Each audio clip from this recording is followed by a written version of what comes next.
These were the last clips recorded by Libby.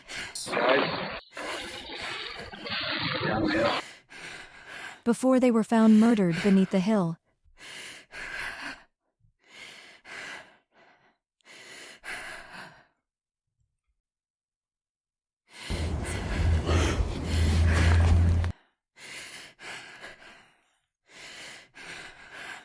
See, this is the path that we go down.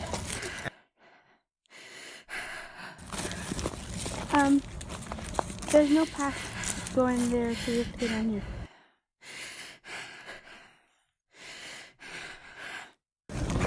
Huh?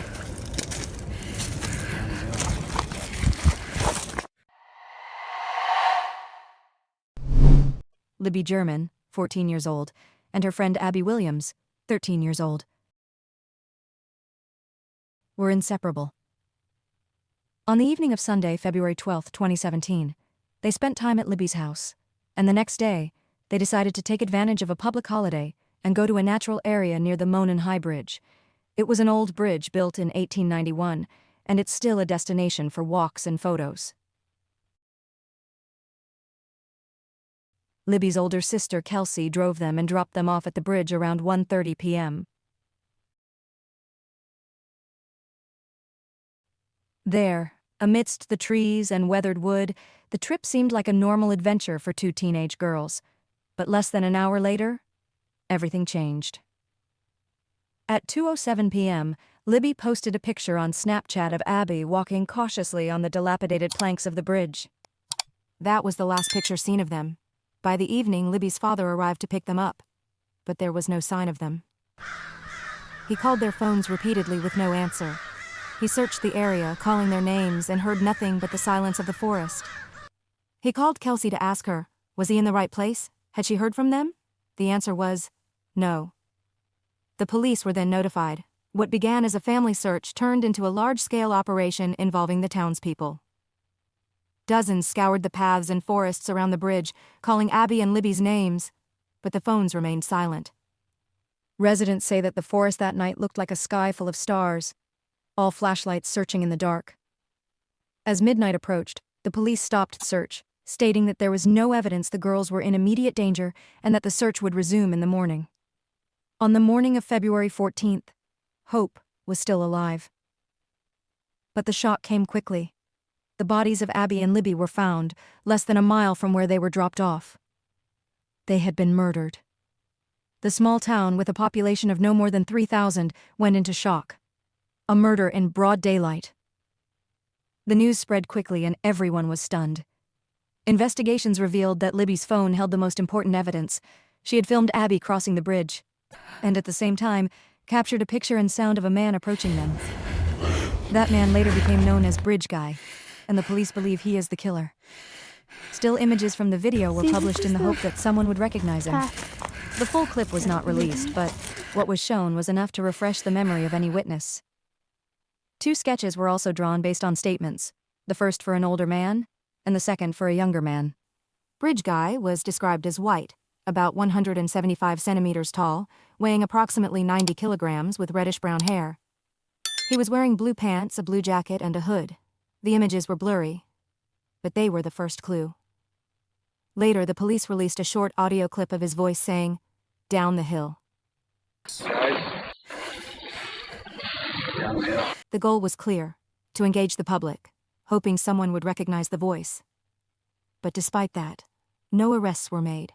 The investigation suggested that the killer lived in Delphi or knew the area well, perhaps because of his work or connection to it. This possibility increased the tension, as the killer might still be among them. More than 2 years later, in April 2019, the police held another press conference. Doug Carter directed his words straight to the killer. "I know you are hiding in plain sight." At that stage, the police had dozens of leads. Some suspects looked similar to the sketches, but one name stood out from the beginning: Ron Logan. He was an elderly man who lived in Delphi, and the reason wasn't just his age, but his location. His land was only about a mile from where the bodies were found near the Monon High Bridge. This proximity alone put him under scrutiny in a small town like this. Logan had lived for over 50 years in a rural house next to the path leading to the bridge. People were used to passing through there for walks or to take their dogs out, and no one ever imagined that this place would become the scene of a crime. After the discovery of the bodies, everything changed. The tranquility disappeared and was replaced by a heavy fear. When the police questioned him, he didn't help himself. He said he was at the fish park at the time the girls disappeared, an excuse that seemed plausible.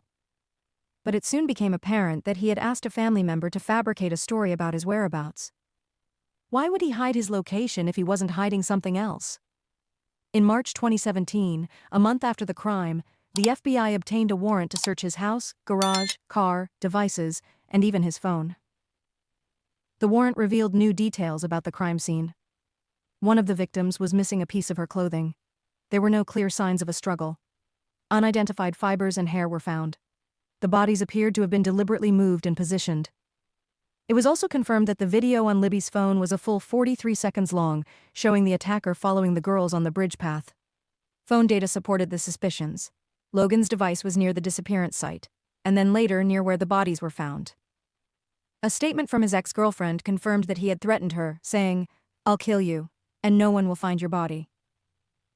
The investigation showed that the girls had bled heavily, which meant the killer was likely covered in blood.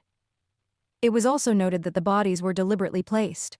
Investigators suggested that the killer took something as a souvenir, or left a mark at the scene. But despite that, Logan stuck to his story. He said he was 20 miles away buying tropical fish and didn't return until 6:30 p.m. The police found no one to support his story. Even his relative, who he said was with him, did not confirm it. And despite all the searching, no direct evidence linked him to the crime. His past increased suspicions, as he had previously been convicted of driving under the influence and was prohibited from driving as a condition of his release. Investigators believed this was the reason he asked his family to fabricate an alibi. In the end, Logan was indeed jailed, but for violating the terms of his release, not for murder. While he was in prison, his property was searched again without finding anything new. With his death in 2020 from COVID-19, suspicions against him officially faded. But the case did not stop there. As attention shifted away from Logan, a new name emerged: Keegan Anthony Kline. He was 30 years old and had a disturbing record of online fraud. He created several fake accounts, the most famous being Anthony_shots on Instagram, which he used to lure young girls. The shock was that Libby had been talking to him on the day she was murdered, and he even told another girl that he would meet her that day. The last person the victim communicated with was a man who exploited children online. Was it a coincidence? Or did Kline know the killer? Or was he involved himself? The police didn't hesitate, and raided his home in Peru, Indiana. Although Keegan Kline was not charged with murder, what was found in his home was enough for serious charges. Police found photos of children, so he was arrested on charges of exploiting minors and possessing illegal materials. The investigations proved that he used fake identities to lure girls between the ages of 12 and 18. So far, 12 victims have been identified, and the police believe the number is higher. In a prison interview in 2022, he admitted to his attempts but denied his intention to meet any girl, saying he was lonely and didn't know why he did it. He pleaded guilty and was sentenced to 40 years in prison with 3 years dropped. It was a major penalty, but it didn't close the case of Abby and Libby's murders. Almost 6 years passed, and the anxiety that the killer was at large remained. The case seemed to be frozen, until October 26th came, when it was announced that Richard Allen, 50, had been arrested and charged with the girls' murders. The news was shocking. Richard was not an unknown, but a married man, a father of a daughter, who worked at the local CVS pharmacy. Even stranger, he himself had printed memorial photos for the victims' families after the crime. And here, the words of Doug Carter from the 2019 conference echoed back: "The killer is hiding in plain sight." The surprise was that Allen had put himself on the list of suspects since the day of the crime. He was wearing the same clothes that witnesses described on Bridge Guy. And worse, testimony said they saw him walking in dirty, blood-stained clothes. Then came the most important evidence. A bullet found at the crime scene matched his personal firearm. But his lawyers moved quickly and issued a defensive statement in which they asserted that Richard had never been imprisoned or charged before. that he was the one who initiated contact with the police and told them he was on the path, and if he hadn't, they would not have known. That he lived his life normally for 5 years, working at CVS Pharmacy, without changing his appearance or getting rid of his weapons or car. Months later, new reports emerged. It was said that he confessed to the crime more than once during calls with his wife, and another with his mother, before the calls were ended quickly. His mental state then deteriorated. He lost weight, stopped eating and sleeping, broke his computer, and went as far as eating the court papers his lawyers sent him. Defense countered that these confessions were unreliable because they came in solitary confinement and under severe psychological pressure. And despite the defense's request to transfer him to another facility, the judge refused, considering that he was receiving better care than others. The defense then submitted a 136-page memo that turned the course of the case, accusing a group known as the Odinists, followers of a pagan cult, of being responsible for the crime. They relied on what a federal agent had said in 2017, that the bodies appeared to have been deliberately moved and placed. Leaked messages from Abby's uncle also revealed that they were found close together, not tied, and that the upper half of Libby's body was covered with sticks and leaves, while it was said that her throat had been cut. The memo added shocking details.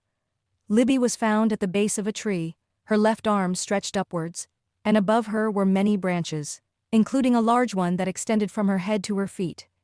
The absence of blood near the tree was considered an indication that she was killed elsewhere and then moved. Abby was found a few steps away, in her clothes but also wearing Libby's clothes. Her neck had fatal wounds, but her body appeared relatively clean of blood. Her right leg was folded under her left, and branches were arranged on top of her in a star shape, while small sticks were placed on her hair to look like horns. On a nearby tree trunk, a red mark was found that was later determined to be Libby's blood. The defense described them as symbols associated with pagan cults. From here, they argued that the crime might have had a ritualistic nature. They also cast doubt on the prosecution's narrative of it being a quick crime carried out by a single person, considering that it would have been impossible for Allen to have done all that by himself. Even the most significant evidence, the bullet, was not spared from being challenged. When exactly was it found? And could it have come from another weapon? The most controversial part was linking Abby to this group through her friend's father, known by the initials BH. They said he posted symbols similar to what was found at the crime scene, spoke about details before they were officially announced, and even posted a sarcastic meme a few days later about getting rid of bodies and staying silent. The defense also pointed to another suspect whom they said confessed to participating in the crime. His confessions, they said they were unreliable, a result of severe pressure in prison. They also confirmed that interviews with witnesses, conducted in the first 70 days, were completely lost. A bloodstain expert said that the red mark on the tree was not a symbol, but a transferred bloodstain. He did not specify its source, but he denied the existence of a deliberate drawing.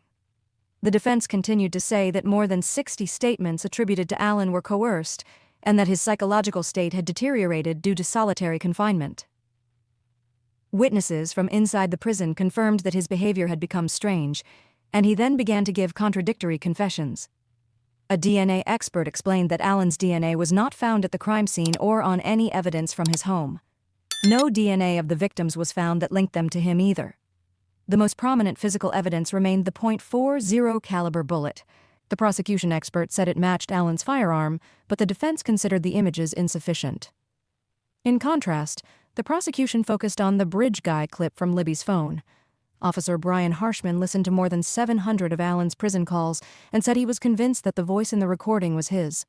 It was a controversial statement, but it was a decisive factor. On November 11, 2024, Richard Allen was convicted on all charges. And on December 20th, Judge Jail sentenced him to 130 years in prison, 65 years for the murder of each girl, with the sentences to be served consecutively. He was immediately transferred to Westville Correctional Facility. Nevertheless, the division remained. Some felt that justice had been served. Others wondered, why did it take 5 years to link him to the case? How was he overlooked despite the sketches and the recording? And was the timing of his arrest just before a local sheriff's election just a coincidence? Or was there something deeper behind it? These questions still fuel debate to this day. So, in your opinion, was Richard Allen really the killer? This was the story of Abby and Libby. Every life carries a story. Some end in pain, some in silence. This was one of them, but many more remain. Stay with us. Until the next story.